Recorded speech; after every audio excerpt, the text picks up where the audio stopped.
Okay, over the last few times in writing, we learned about the writing process. And the first thing we do in the writing process is the pre-writing. And that's when you plan out your story. Sometimes you draw a picture, sometimes you say the beginning, middle, of end. So this time we did the beginning, middle, and end. And here was mine. Some of you drew pictures, some of you wrote, and some of you did both.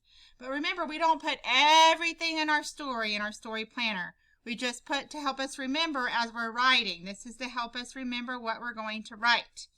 So yesterday I showed you how to start your draft.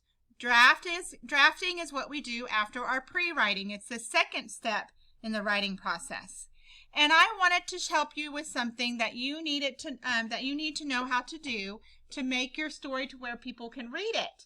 So I told you whenever you do a draft that you just write it all down. It doesn't have to be perfect. You don't have to spend a lot of time making it perfect because we're going to go back and add things and check it and make sure it makes sense. But what you do need to do is you do need to make sure that you're spelling as best as you can. Now, don't sit there and spend an hour on one word, but you at least need to use these strategies I'm about to teach you so that when I go to read your draft, I can read it, or when we switch with partners, they can read it. They have to be able to know what the word is. So there's 3 strategies when it comes to spelling in our drafting. First strategy is the one I always tell to you when you say, Miss Dodie, how do you spell a word? I say you need to sound it out. So you write all the sounds that you hear in the word. For instance, cat, you hear k, and then you hear a, and then you hear t. You need to put those sounds out as you hear them. So first you write the k sound, the C. Then you say, okay, k, a. Then you write the a, the A. And then you would say t, and you would write the T, cat. That's one way. Now I know some of us don't know all the sounds yet. Some of us still have a hard time with blends like st or digraphs like sh. But we're going to learn those, but you need to try to do your best to make it like it sounds. So you're also, another strategy is to write part of the word that you know. For instance, I already know the word box. So if I come to the word mailbox, then I just have to sound out mail and write box at the end of it.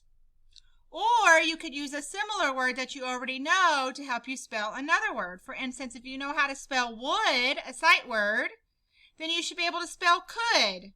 If you know how to spell cat, then you should know how to spell hat, because just the beginning sound is different. So these are our spelling strategies. So yesterday I wrote the beginning of my story, and here is my middle of my story, and I'm going to show you where I sounded out things. So I ended with who I was with when I was scuba diving and told you who my teacher was. And then in the middle of my story, I said we got out to the water and put on our gear. Now, that's not all I'm going to write in the middle. Remember, I need to add things. This just is what reminded me what the middle's about, not all of what the middle's about. So I need to at least think of 2 or 3 more things that happened in the middle of my story. So I'm going to start where we go out to the water. So we started to go out in the water. It took us 15 minutes to get to our spot. We were finally there. We put on our gear. Now, gear was a word that I had a hard time with. Well, I already knew how to spell ear. So I just had to add the beginning sound, g, ear. Oh, I know how to spell that. G with the ear, gear. I put on a, now this one I had to sound out. S, k, ooh. I thought ooh might be O-O. Scuba. Scuba, that's how it sounded. But as an adult, I know it's really S-C-U-B-A. But you could sound it out like this, S-C-O-O-B-U. And I would be able to read that in my story. I put on a scuba mask, my tank, and my mouthpiece. Now, piece I also had a hard time with, and this might be how you sound it out. P-E-S. Now, some of you would just say that, but that says pes. Because it's a short sound. There has to be something that makes it a long. And we know that the sneaky E or the magic E would make that say E.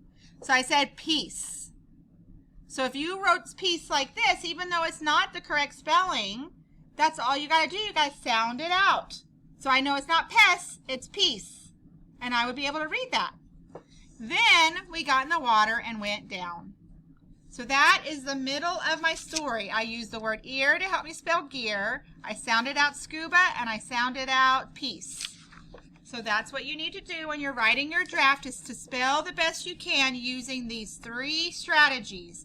Writing the sounds you hear, using a word, the word part you already know, or think of a similar word or word family that you already know to help you. Now we're going to go write the middle of our stories. So go back to your story, look at your story planner, see what you wrote or drew, and then work on that. If you didn't finish your beginning first, and then go to your middle.